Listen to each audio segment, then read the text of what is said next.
Welcome back, Ronin Renegades. I am Lupine Fiasco. This is Daily FaB gameplay, and today's game will be played against Sir Boltyn. For anyone who is new to the channel, welcome to the Resistance. What we do here is review replays of games that I have played on the Talishar client days or weeks after the fact, once enough time has passed that I lose my bias and can more objectively judge the quality of my play. I'll walk through turn cycles as if I were taking them now, while explaining my thought process for the lines that I would take, and we compare that to what I did at the time of recording. We either learn from my mistakes or reinforce good play patterns. The goal of all this is to tighten and optimize our gameplay in the future, take down paper events like Road to Nationals and Pro Quests, and walk away with that shiny cardboard. Without further ado, let's get into our sideboard and our game plan. Today's game features my Switchblade list. If you would like to check this deck list out or try it on Talishar yourself, you can find the deck link in the video description below. While you're down there, if you haven't already done so, please consider subscribing to my channel. It is the best free way to support me, and make sure you see daily FaB gameplay in your video feed 5 days a week. I wanted to show this game because I needed to take a few interesting lines over the course of the game. I feel like our game plan was not executed so flawlessly here due to some clunky draws, and this game really shows how you can use the resources available to you to navigate your way out of difficult positions, and how you can claim victory in a game that maybe you should have lost. Now against Boltyn, sideboarding is a little interesting. Boltyn has two primary builds in the current meta, one using Centauri Sabers and one using Raiden. They both play very differently, and we would sideboard very differently for the two based on which Boltyn is using if we knew ahead of time. Because we don't know ahead of time which build our Boltyn here is using, we're going to board for Sabers combo, which is the more difficult deck to beat, as it has the potential to just win with Centauri Sabers and Lumina Ascension combo out of nowhere.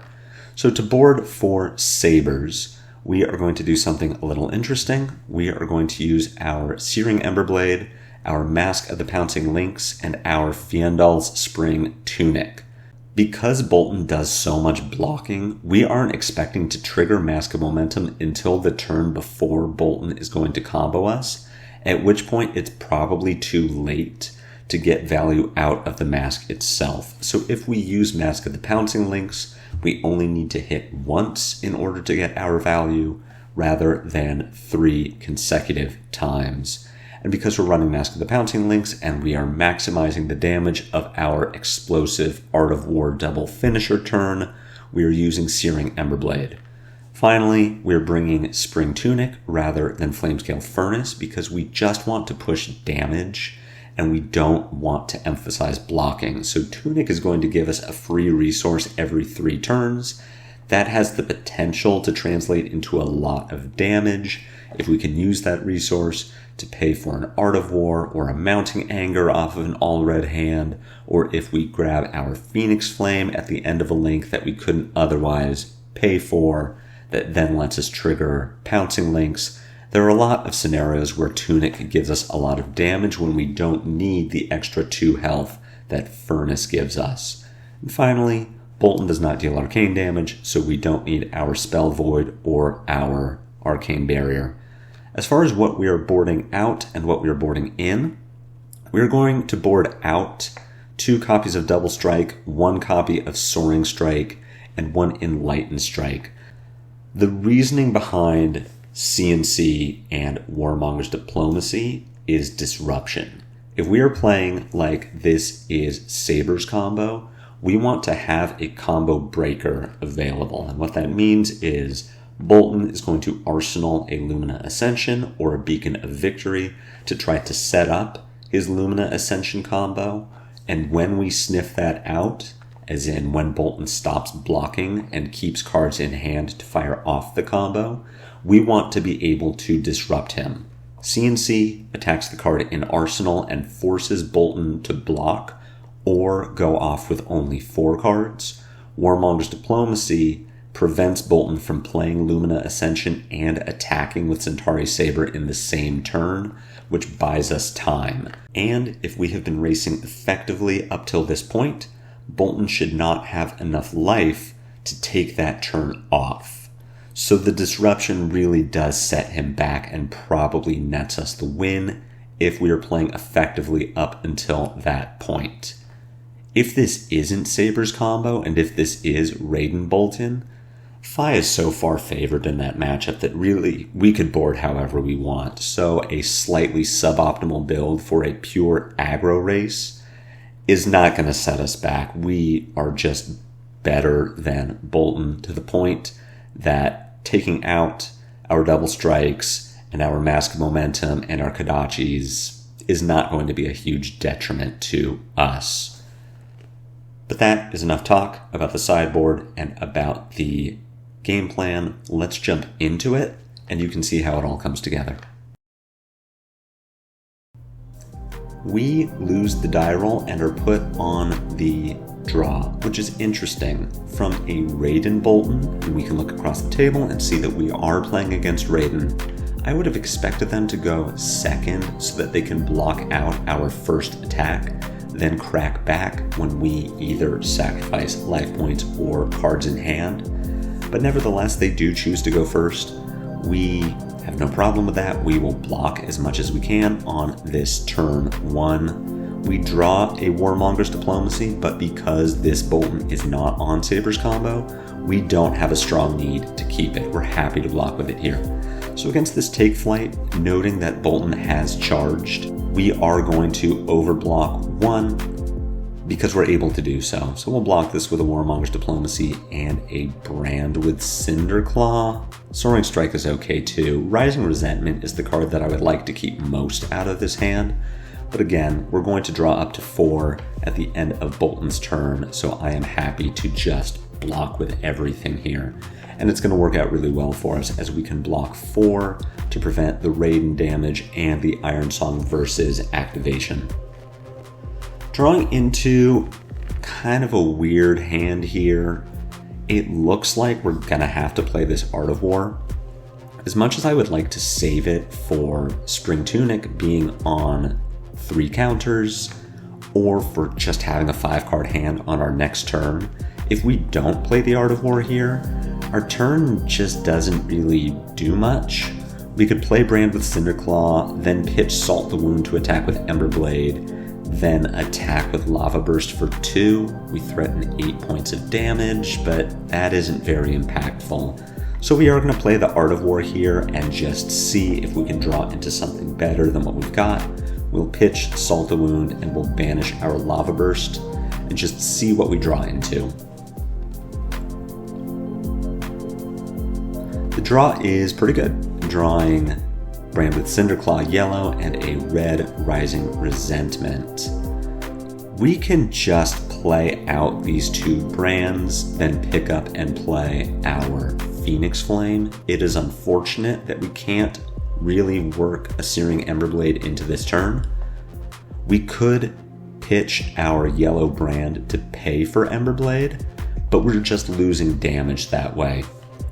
This Brand attacks for 3, which is equivalent to the Emberblade damage, and we will get a Shuko trigger on the Phoenix Flame that we pick up and play, so we're netting 1 point of damage by just attacking with the yellow Brand rather than pitching it to the Emberblade. We can look to arsenal one of these red cards. We don't need to play it this turn. Yes, it attacks for 4, where it would otherwise attack for 3, but I do want to keep a 5-card hand, and I'm not planning to use my Mask of the Pouncing Lynx this turn on something like Assault the Wound that would encourage me to play out all of my attacks. So let's just set up a 5-card hand, and I think the better card to arsenal is Rising Resentment. So we'll play our 2 brands, we'll activate FaB and play the Phoenix Flame, and then we will arsenal and pass. Choosing the Rising Resentment here instead, I suppose this makes sense. Our deck is built with Kodachis in mind, so we may be less likely to draw into a draconic attack that would discount our FaB activation. So Brand with Cinderclaw makes sure that we can activate our FaB on our next turn for fewer resources. We get armor from Boltyn, which is really nice, but no cards from hand. We still aren't going to break Pouncing Links this turn, so we will just deal our 6, arsenal our Brand, and pass back, drawing into a pretty nice hand. Hopefully Boltyn doesn't convince us to block anything. He doesn't really have disruption or meaningful on-hits, so it is unlikely that I'm going to feel like I need to block from hand. But it's possible that he's running some spice. Here, playing out a single Lumina Ascension. This is going to let him banish from the top of his deck into his soul and gain a little life. It also pushes a little bit more damage onto us. So overall, shaping up to be a really, really good turn from Boltyn, but nothing that convinces me to block.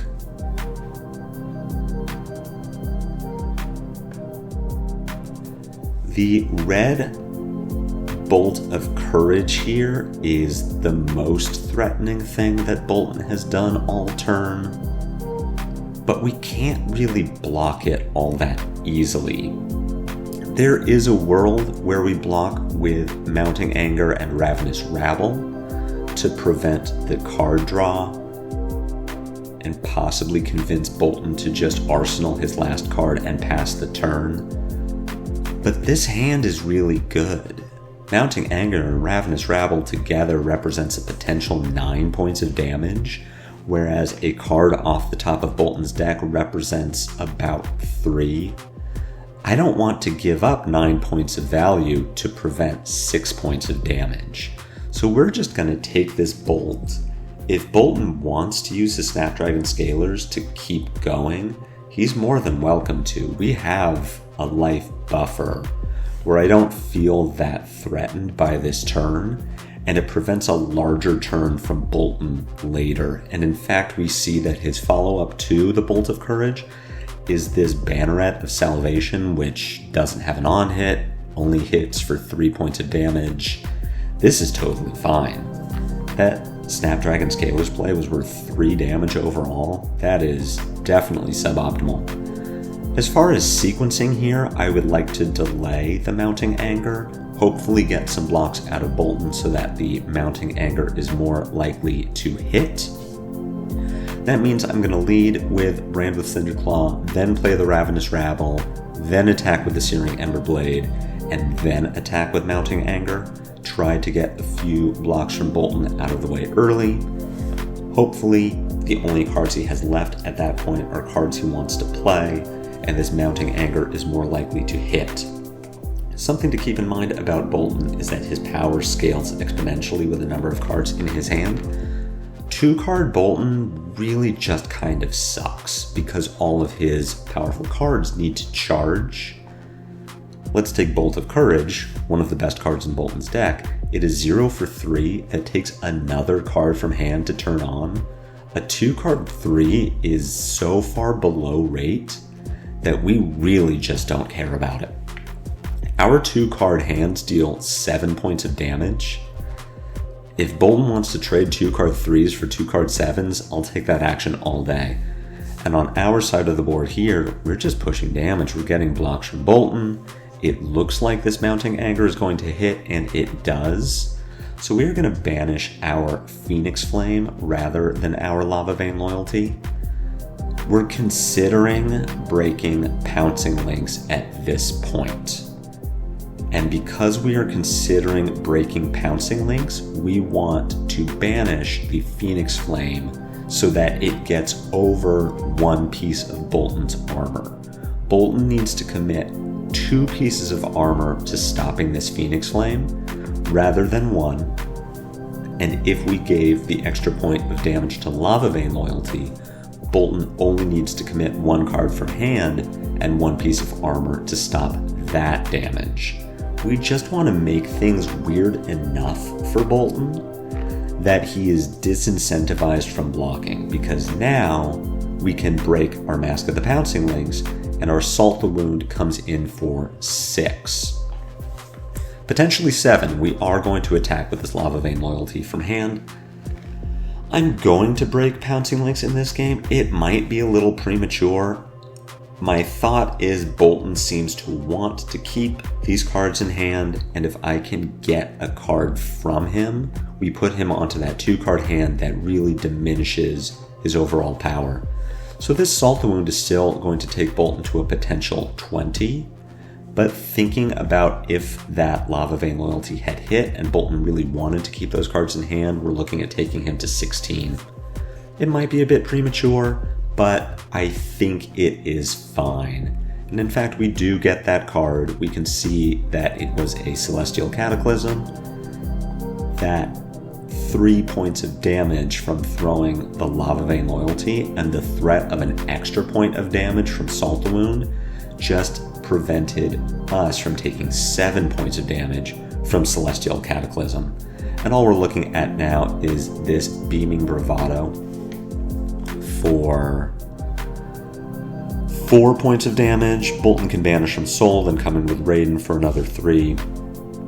So this is a 2-card 7. Nice enough for Boltyn. He doesn't even need to spend the card from Soul because of the Quicken token, but we're still going to take this damage.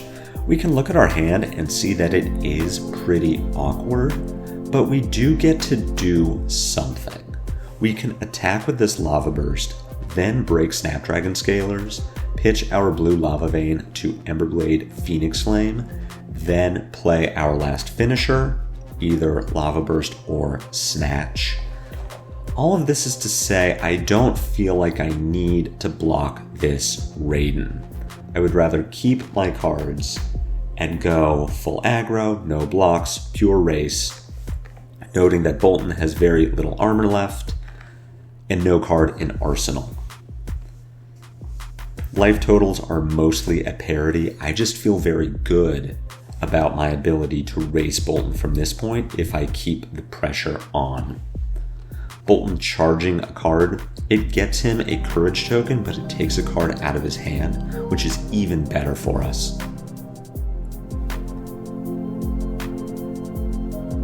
Emberblade hits. We will use our floating resource to pick up and play our Phoenix Flame. Phoenix Flame unfortunately does use our Shuko trigger. We would have liked to attack for 1 here and threaten 6 with Lava Burst, but it does give us an interesting question, which is what do we follow up with, Snatch or Lava Burst? Lava Burst deals 1 more point of damage, but Snatch threatens the on-hit draw. And in this situation, because we don't have Snapdragon Scalers, I would like to have the option to arsenal something that isn't a finisher. If we draw into a Ronin Renegade or a Brand with Cinderclaw, that is a much better card to have available than a Lava Burst because it's more flexible and we don't need an option to give it go again. If we arsenal this Lava Burst and draw into more finishers, we are priced into a lot of blocking, which, as I've just described, is not something I want to do. I want to be attacking. So we do throw the Snatch, and we get a lot of block from Boltyn. His last 2 pieces of armor and a Courageous Steel hand from hand. It puts him down to that Boltyn 2-card hand, which is probably not going to do much damage. I say that and we get hit with a Celestial Cataclysm for 8. Our hand is pretty gas, so we are just going to take this damage. And the last card, Illuminate. We can go to 4 here. Boltyn has a card in Soul, so denying this Illuminate going to Soul doesn't have much value. If Boltyn had 0 cards in Soul with no Snapdragon Scalers, blocking this Illuminate becomes much more appealing to me because it really diminishes Boltyn's future power. But because he already has the card in Soul, another card in Soul doesn't make a huge difference. Boltyn is going to have to commit cards to blocks here, so we don't feel like we're really getting one over on him by denying the Illuminate going to Soul. We're going to take this damage and go to 4 and just crack back with a lot of power. There's an argument to blocking that Illuminate with Soulbead Strike and Tiger Stripe Shuko. We still have our Tunic activation to play out that Mounting Anger, but if we block with our Soulbead Strike and our Tiger Stripe Shuko, we are giving up 4 points of damage. 3 from pitching Soulbead Strike to the Emberblade, and 1 from our Shuko trigger. We are an aggro deck. We feel confident about our ability to present lethal and strip Boltyn's hand, so we do not want to trade 4 points of value for 3 points of value. We just take this damage.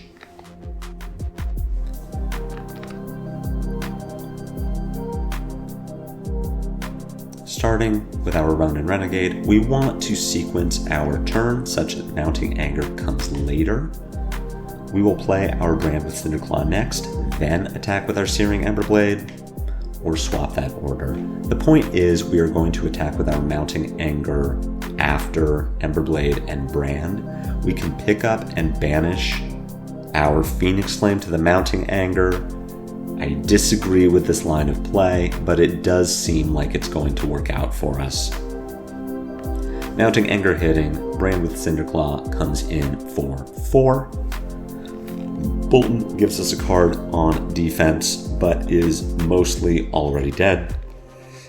Phoenix Flame here is going to come in for 1. Lava Burst will come in for 6. Get at least 1 card from Boltyn, and Boltyn's 1 card hand at this point could do 4 damage at most if it is an Illuminate or a Snatch. We have our equipment available to block with, so if we do take Boltyn to 3, there's a great chance that we can win on our next turn.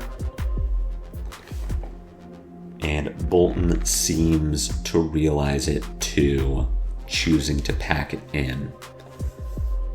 This was a pretty clean game from us and really shows the power of FaB in this matchup. We had our Tunic available for 3 turns over the course of that game and never needed it. We won with an effective 7 points of life. I wanted to show this game to you because there were some pretty slick plays in it. I thought I played the game very well, even muddling through some very weird hands. That Art of War at the start that just didn't do very much damage, that double Lava Burst turn that turned into a pretty good sequence of attacks. But more than anything, just a reminder that Boltyn is not a good matchup for FaB. You can board as if Boltyn is playing Saber's combo, find that they're on Raiden, and win without very much work on our part. I think our opponent navigated the game very well. As much as I talked garbage about Boltyn's 2-card hands, this Boltyn's 2-card hands came in for 7 and 11 respectively. That's very strong, and there is no way that FaB can manage a 2-card 11. But even so, this is just your bi-monthly reminder that Boltyn is a very bad matchup for FaB. I do hope you enjoyed this game. I do hope you learned something, hopefully a bit about sequencing these awkward hands. If you did, if you just enjoyed the video, jab that like button for me. My comments are always open if you have questions or feedback, and I will be back tomorrow with more daily FaB gameplay. And until then, take care.